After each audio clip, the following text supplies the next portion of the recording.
Le Conseil supérieur de la liberté de la communication amorce une nouvelle dynamique avec les professionnels des médias. Le 12 décembre dernier à Brazzaville, son président Médard Milando a annoncé la prochaine disponibilité de la carte de presse ainsi que la mise en place d'un fonds d'appui aux médias.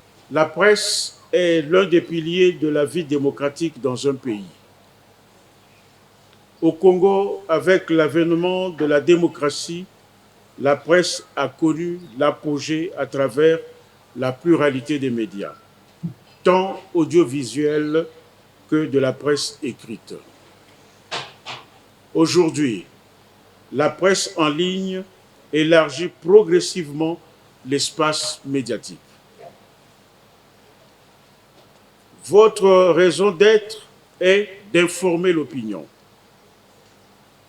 Vous êtes l'interface entre le gouvernement et la population, une mission fondamentale qui consiste à informer les citoyens pour leur permettre de se forger une opinion éclairée sur les politiques et les actions du gouvernement, renforcer l'engagement politique des citoyens et aiguiser leur sens du devoir civique en les incitant à participer aux affaires publiques. Créer un lien social et culturel entre les citoyens en diffusant des informations qui reflètent l'unité nationale.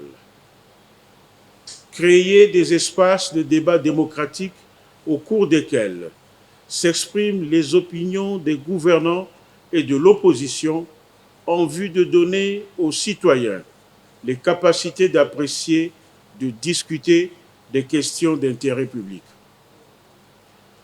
Diffuser une information vérifiée et faire des analyses avec sérieux sur les enjeux de la vie nationale. Première prise de contact officielle entre le président du Conseil supérieur de la liberté de la communication et les responsables des organes de presse. Au cours des échanges, Médard Milando a indiqué que la carte de presse professionnelle figure parmi les priorités de la nouvelle équipe, un outil destiné à renforcer la reconnaissance et la professionnalisation des journalistes. Le numérique a largement facilité l'accès à l'information grâce à la rapidité de diffusion, à la diversité des sources et à l'ouverture des données.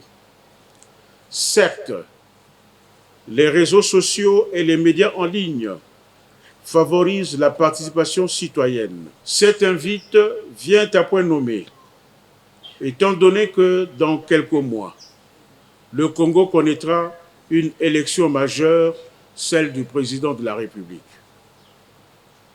À cet effet, le Conseil se chargera de vulgariser les directives pour une couverture médiatique professionnelle et responsable de l'événement.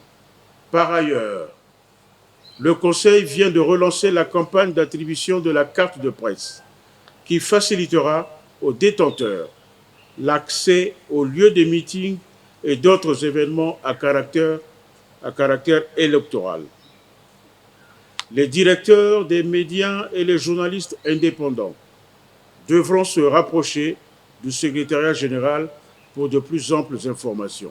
Les responsables des médias ont salué l'initiative tout en exprimant leur attente quant à sa mise en œuvre effective. Le président du Conseil supérieur de la liberté de la communication a de son côté rappelé les textes encadrant la liberté de la presse et invite les journalistes au respect des règles déontologiques.